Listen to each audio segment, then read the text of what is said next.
asalaamaaleykum mbokki Sénégal asalaamaaleykum ñu ngi leen ci turu Abdou Karim Gueye Xrum Xax di féliciter d'abord la famille et les frères et les souteneurs de Farba Ngom ma leen di joxaale yóbbante ak nuyoo les sympathisants ak amis Badara Gadiaga yëpp Badara Gadiaga wax njabootam xaritam yëpp ñu ngi ñëw accompagner cette mobilisation pour son frère Farba Ngom ñun nag rappel à l'ordre droit moo ñu fi indi injustice moo ñu fi indi Farba Ngom nekkatul Farba bu APR c'est maintenant le Farba du Sénégal Farba du Sénégal Farba dépassé na Fouta Farba dépassé na sax monde entier ndax ku mel ni Farba mënutul am fii ku mel ni Farba yombul am kon nag Ousmane Sonko Bassirou Diomaye Faye nangul li yàlla dogal li nga bëggoon mooy nga jël Farba Ngom téye ko ay mbokkam bàyyi ko ay mbokkam tey lañ ko gën a bëgg li nga bëggoon mooy yàq deram ci digg Sénégal wane ni alalam liggéeyi ko waaye tey la ko Sénégal gën a setal kon li des na mooy boo bañee mu ñaaw boo bañee Sénégalais yi bàyyi la boo bañee kilifa diine yi bàyyi la waaye Farba mu ngi ci dem faju te li may daanelee mooy dignité bi jabaru Farba yi am dignité bi njabootu Farba yi am ndax bi ñu téye Ousmane Sonko ay jabaram dañoo génn inventé feebar moom mu inventé feebar waaye Farba ay jabaram génnuñu ba tey ay doomam génnuñu ba tey Farba reste toujours courageux et digne kon nag li des mooy médecin yi ñoo ne la nga libéré Farba justice bi Farba amatul lu mu fay def parce que Farba set na wicc parce que Farba peuple bi jugé na ko ba pare li des nag mooy droit de l'homme yi société civile yi li des ci suñu loxo la nekk mooy tey lii xew nekkatul affaire politique affaire Sénégal la affaire droit humain la képp ku ci noppi képp ku ci téye sa loxo nekkoo ci dëgg parce que Ousmane Sonko stratégie feebar la defoon gars yi jooy dem ci sëñ Mountakha ay jabaram jënd ne dafa paralysé ay doomam jënd di jooy te Farba jooy ndax Farba c'est un Farba Farba c'est un roi Farba guerrier la Farba du yuuxu Farba du ondu mais Farba dina génn bientôt mais avant tout libéré Farba libéré Farba libéré Adama Sall une minute rapidement. Salaamaaleykum kaddu gi lii rek la du leneen la libération immédiate de Farba Ngom sans condition lii mooy kaddu gi ku wax leneen lu dul kaddu gi waxoo dëgg tey l'exigence c'est la libération de Farba Ngom. Pourquoi nous devons libérer Farba Ngom? C'est parce que Farba Ngom deful dara au-delà de sa maladie Farba Ngom deful dara li ci am mooy nous exigeons la libération immédiate de Farba Ngom. Maintenant remercier la jeunesse parce que ndaw ñi ñooy demander la libération de Farba Ngom.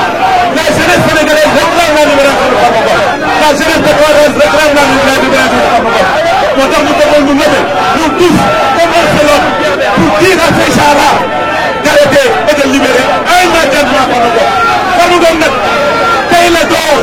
wala foo ci la tàmbalee ñëw Ndakaaru dañuy continuer pour exiger la libération de ces prisonniers politiques en commençant par Farba Ngom. ñun nag suñu bakkan bii la ñu teg pour la libération de Farba Ngom suñu bakkan bii la ñu teg pour la libération de ces détenus politiques et nous disons à Ousmane Sonko nous disons à Bassirou Diomaye Faye que les responsabilités engagées face à Farba Ngom. Merci à tout le monde. La libération de Farba Ngom est une exigence. Jërëjëf.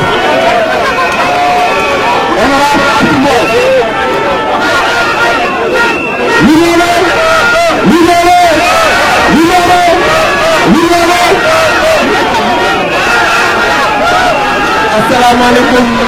mbooloo mi ci turu Alliance pour la République yëpp muy président Macky Sall ak njabootam dañuy féliciter d'abord le comité de résistance pour la libération de l'honorable député Farba Ngom ndax ku gis tey mobilisation bi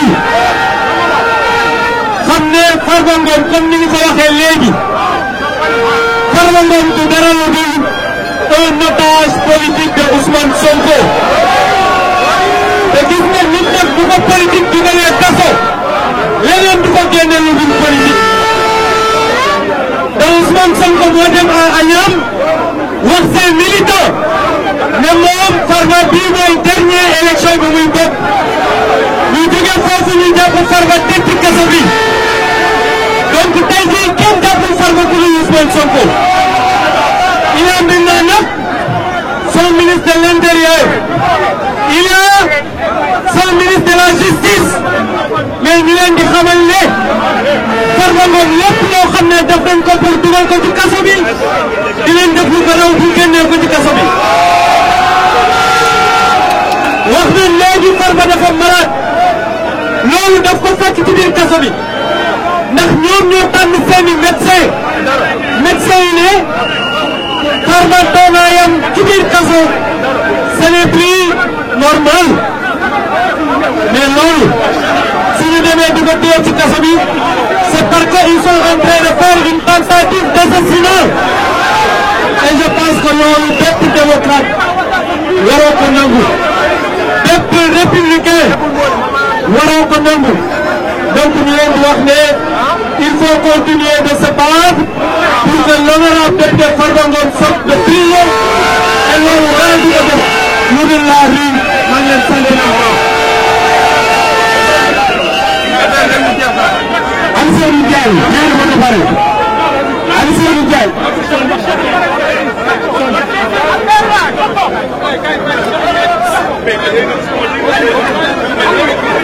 Cheikh Tidiane peuple debout, peuple libre, peuple musulman,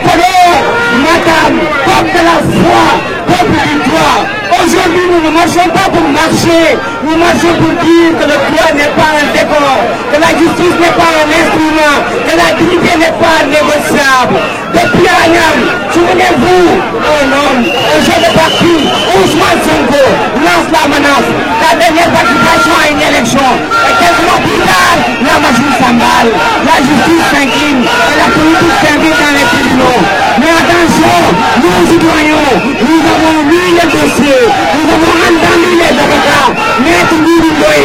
Maître Si, Madame Kane, Maître Diagne, ils ont parlé d'une levée immunité parlementaire illégale, d'un procès politique masqué en affaires judiciaires, d'un acharnement contraire à l'article 9 de la Constitution et au principe universel et présomption d'innocence. Et pendant ce temps, le corps de Farba faiblit, mais son âme reste debout. Les comptes d'expertise médicale sont clairs. Dr Ousmane Gueye, professeur Papa Karim Baye, professeur Serine Magueye Gueye ont signé noir sur blanc. Hypertension sévère, atteinte hépatique, souffrance cardiaque, risque neurologique majeur. Et malgré ça, la science, malgré le serment d'Hippocrate, on enferme aux malades, on nie la médecine, on enfile l'immunité. Alors disons haut et fort, Farba Ngom n'est pas criminel, c'est un otage politique, un député, un maire, un homme du peuple qui paie le prix de sa loyauté, de sa victoire, de sa voix libre. Mais le peuple veille, le peuple voit, le peuple sent, et quand le peuple comprend, la peur change de camp. Nous sommes des citoyens qui font la justice de Podor. Nous sommes la mémoire de la vérité. Nous réclamons la libération immédiate de l'honorable député Farba Ngom, la libération de tous les détenus politiques, car un pays qui enferme ce juste tombe malade et devant l'injustice, car un peuple qui se tait devient complice de sa propre douleur. Liberté pour Farba Ngom, liberté pour tous les détenus politiques. Vive la justice, vive le Sénégal libre.